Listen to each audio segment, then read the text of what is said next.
the first thing that I would want to stress is that when we're getting from A to B, give ourselves more time. Because it's not a race to get around town when it's glare ice around. That's how you get into trouble.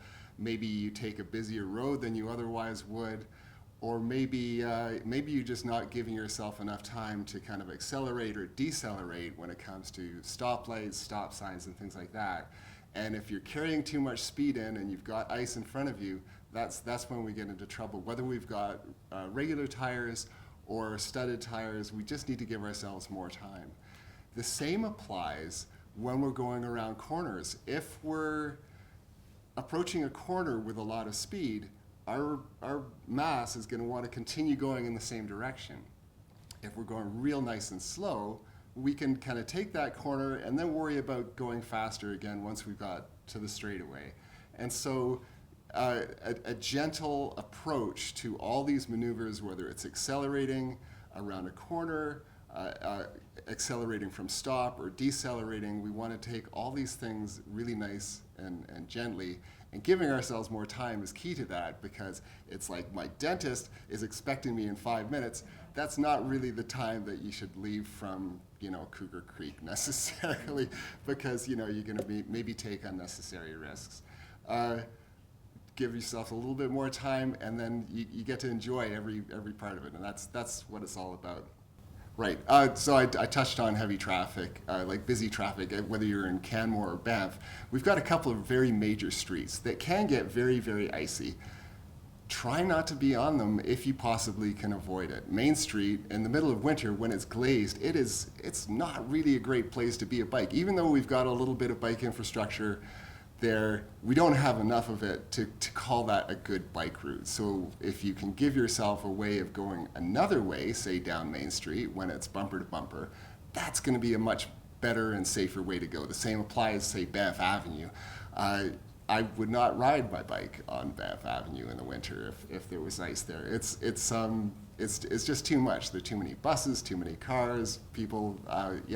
There's all sorts of other streets that maybe might be a little more icy, but we've got studded tires and we've got time and we're taking it easy. So we should be okay to take like a little bit longer route and get around in a more civilized sort of way, rather than being in this kind of downtown Toronto sort of experience.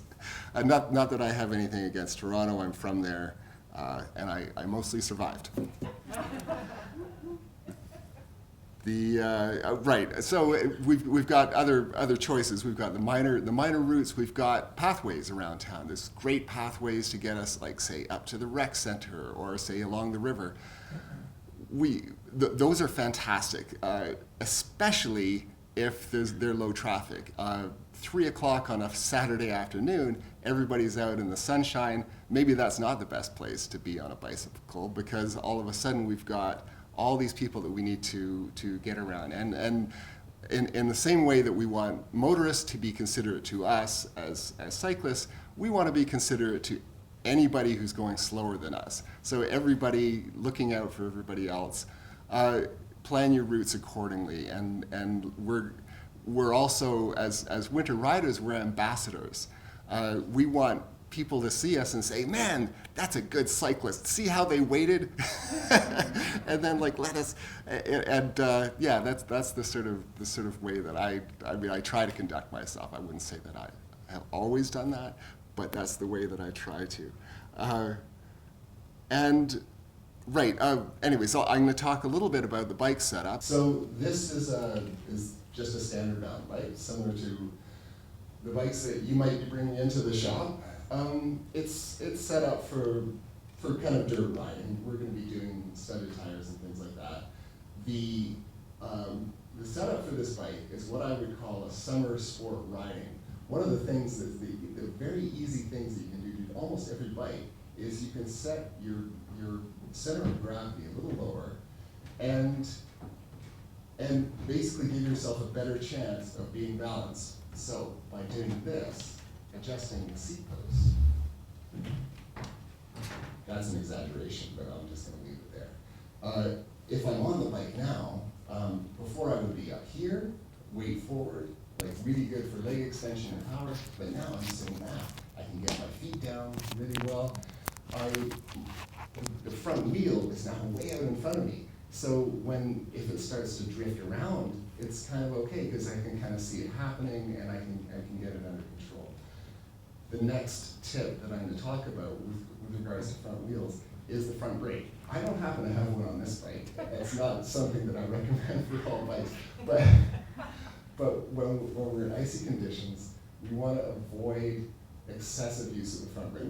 We can use the front brake, but if we lock that front brake up on ice, probably we're not going to be balanced anymore because the front wheel will lock up and it's going to slide sideways one way or the other, and that's basically going to result in a crash.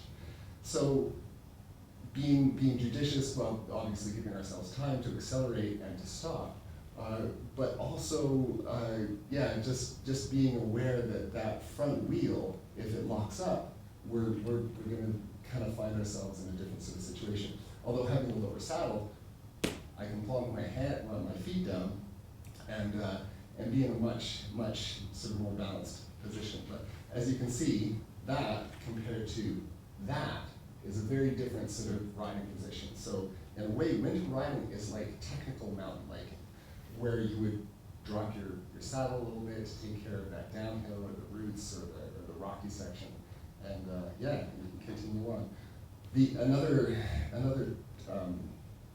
tip that I would give is just with regards to those corners. If I'm riding into an icy section, let's say that there's an icy section. Hey, there's an icy section. I'm gonna try and take that corner as gently as possible. So I'm not gonna come approach this thing and say, okay, now I'm gonna turn. That's gonna result in basically more force being applied over a smaller period of time. Whereas if I start my corner here and I'm going very gently around it, there's not a lot of opportunity. There's not a lot of sideways force and not a lot of energy or mass kind of pushing me out. The final thing that I would touch on, just with regards to tips and tricks with regards to the bikes, and I'll get you to help me with the... I can help you. Hold on. I gotta do this.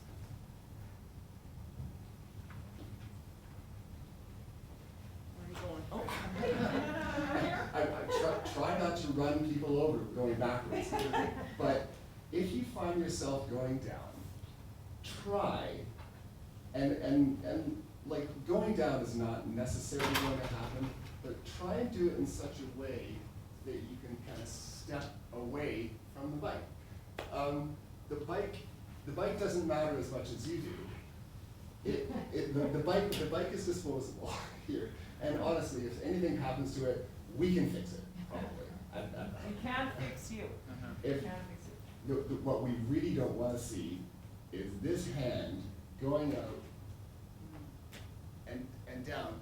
The doctors and the therapists, they call that foosh, falling on outstretched hand. And we have wrist injuries, we have hyperextended elbows, shoulder injuries, all sorts of dislocations and terrible things. If I'm gonna go down on my side, I'm hanging onto the bike. That was really good. That was really good. We practiced that. Yeah. We can't always be in control like that, but hanging on with that bottom hand is going to potentially maybe bruise my shoulder and my elbow, but if we can possibly avoid getting that straight hand down, the injury is probably going to be less. That said, try not to go down at all. With the other tricks and tips, we probably shouldn't need to. Whether or not we've got studded tires, lower tire pressure is a good way of spreading the tire out on the ground. With a really hard tire, you're going to go fast. It's going to kind of rattle along the road, but it's not going to be able to kind of absorb the bumps. It's not going to spread the load of the bike and you out on the ice. Softening the tires gives you just a little bit better traction, a little bit better grip. It'll go a little more slowly, but that's the name of the game.